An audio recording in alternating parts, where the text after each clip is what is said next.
केमन आछो दोस्तों, भालो आछी? मजे में है ना? यही पूछ रही हूँ बंगाली में। नई नई भाषाएं बोलने में और सीखने में मुझे बड़ा मजा आता है। आप भी ट्राई कीजिएगा, आपको भी मजा आएगा। अच्छा, जब मैं यहाँ आ रही थी तब मैंने एक बहुत इंटरेस्टिंग न्यूज देखे। आप भी देखते होंगे ना समाचार वगैरह। समाचार में एक छोटे बच्चे की बात आ रही थी। हालांकि अब तो वो बड़ा हो गया है, लेकिन जब वो छोटा था तब क्या हुआ था? खो गया था वो 5 साल का बच्चा। यह बात है सारू नाम के एक बच्चे की, जो कि अब बड़ा हो चुका है। लेकिन जब वो छोटा था, 5 साल का था, तो अपने घर से निकला कहीं जाने के लिए और किसी गलत ट्रेन में बैठ गया तो अपने घर से बिछड़ गया। किसी ऑस्ट्रेलियन फैमिली ने उसको अडॉप्ट कर लिया और फिर वो उनके साथ ऑस्ट्रेलिया चला गया, क्योंकि वो अपने घर का पता भूल चुका था।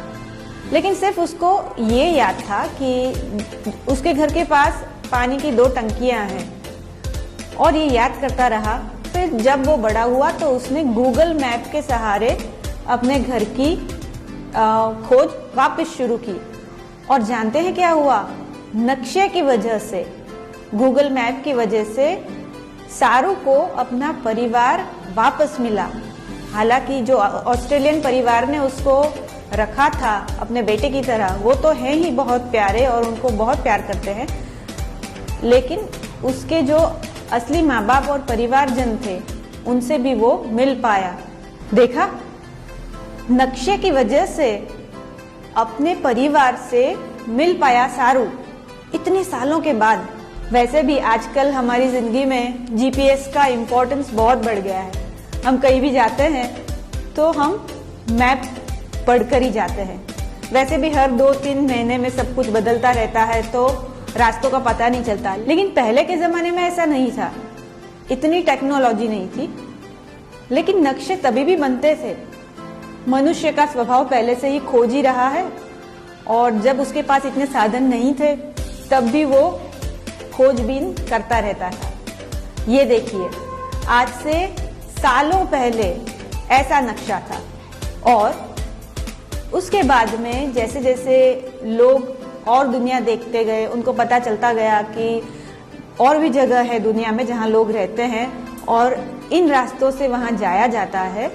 तो फिर लोगों ने उसको समझने के लिए, चीज़ों को और आसान बनाने के लिए, एक दूसरे के साथ और जुड़ने के लिए नक्शे बनाने शुरू किए। आप देख सकते हैं कुछ नक्शे यहाँ पर हैं। तो ऐसे धीरे धीरे जैसे जैसे सबने दुनिया देखनी शुरू करी, सबको समझ में आया कि नक्शे बड़ी काम की चीज़ है।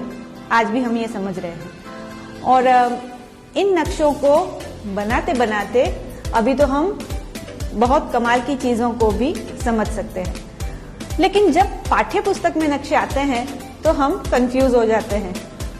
हमें परेशानी होने लगती है कि अरे ये क्या आ गया, इतनी सारी निशानियाँ, ये वो, कैसे समझे? लेकिन दोस्तों, ऐसा नहीं है। नक्शों को अगर गौर से देखा जाए, उसकी दिशा को समझ लिया जाए, उसमें कुछ निशानियाँ होती है जिसको लेजेंड्स बोलते हैं। उन लेजेंड्स को समझा जाए और उसमें जो माहिती दी गई है, जो फैक्ट्स है, उसको आपस में जोड़कर देखा जाए तो हम बड़ी आसानी से कोई भी नक्शा समझ सकते हैं।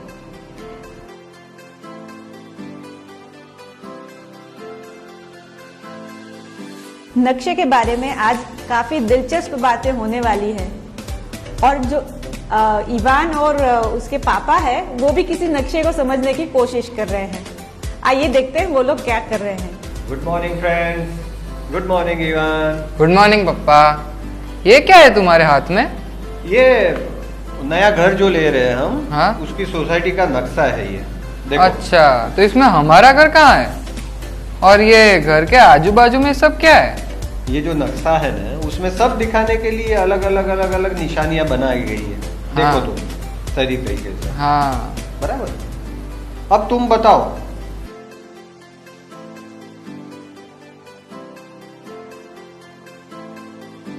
कौन सा घर हमारा होगा?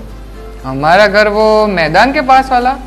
वहाँ मैं और किराती खूब खेलेंगे। हाँ यही वो जो उत्तर साइड में कोने में एक ही है। हाँ मैं भी यही सोच रहा था।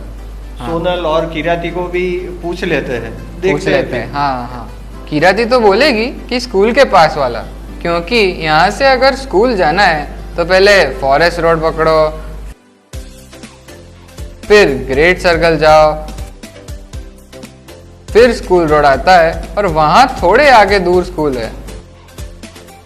अरे लेकिन वो तो थक जाएगी जाते जाते। हाँ तो तुम उसे छोड़ आना और वापिस आते आते घर का जो सामान है वो भी लेते आना। अब मुझे बताओ आप कैसे जाओगे वो रास्ते से? ऐसा करूंगा, पहले सिस्टर को स्कूल छोड़ दूंगा, फिर वहां से लौटते समय लाइब्रेरी के बाजू में जो स्टोर है वहां से चीजें ले लूंगा, और फिर स्प्रिंग रोड से शॉर्टकट मारकर स्वीट वाले रास्ते से सीधा हमारे ग्रीन स्ट्रीट पर पहुंच जाऊंगा। अरे वाह बेटन जी, तुम तो सारे रास्ते समझ गए। अभी तो मैं शांति से आराम से बैठूंगा। सोसाइटी का तो नक्शा देखा, अब सोसाइटी किस में होती है, गांव में या शहर में? तो अब हम देखते हैं किसी शहर या गांव का नक्शा, और उसके ऊपर से हम देखेंगे राज्य का, उसके ऊपर से देश का। आइए देखते हैं। आहा, ये अद्भुत सुंदर जगह क्या है? ये है लेह, हमारे केंद्र शासित प्रदेश लद्दाख की राजधानी, और ये है उसका नक्शा, मतलब कि लेह टाउन का नक्शा। यहाँ पर एक मुख्य बाजार है, प्लस की साइन जहाँ पर है वहाँ अस्पताल है, और हर नक्शे की तरह यहाँ पर भी पानी के लिए ब्लू रंग, नीले रंग का इस्तेमाल किया गया है। लेह टाउन जिसमें है वो केंद्र शासित प्रदेश है लद्दाख, और ये इसका नक्शा है। लद्दाख के नक्शे को समझने के लिए सबसे पहले हम देखते हैं उत्तर दिशा को। ये रही ऊपर की ओर एरो करके दिखाया गया है, एन लिखा हुआ है, एन यानी कि नॉर्थ यानी कि उत्तर दिशा, और निशानियों में है अंतरराष्ट्रीय सरहद, इंटरनेशनल बाउंड्री, स्टेट या यूनियन टेरिटरी बाउंड्री यानी कि राज्य या केंद्र शासित प्रदेश की सरहद, डिस्ट्रिक्ट बाउंड्री यानी कि जिला सरहद, नेशनल हाईवे है, और बहुत सारी निशानियां हैं। और राजधानी के लिए एक लाल बिंदु है। इन निशानियों की मदद से अब मैं आपको पूछती हूँ, चलिए बताइए, लद्दाख जो है उसके पड़ोस में कौन से देश हैं? आप फट से बोल देंगे कि चाइना है। चाइना तो बहुत बड़ा है, तो यहाँ पर लद्दाख की दो और आपको चाइना दिखाई दे रहा है ना? और कोई देश दिख रहा है क्या? जरा बताइए। हाँ, शायद आपने अफगानिस्तान देख लिया, और उससे नीचे आते हुए जम्मू एंड कश्मीर के बिल्कुल बगल में पाकिस्तान भी आपको दिखाई दे रहा है। अब देखते हैं देश की अंदरूनी सरहदों को। लद्दाख एक केंद्र शासित प्रदेश है और जम्मू एंड कश्मीर भी एक केंद्र शासित प्रदेश है। इन दोनों की सरहद पर कौन सा जिला है जो लद्दाख में है?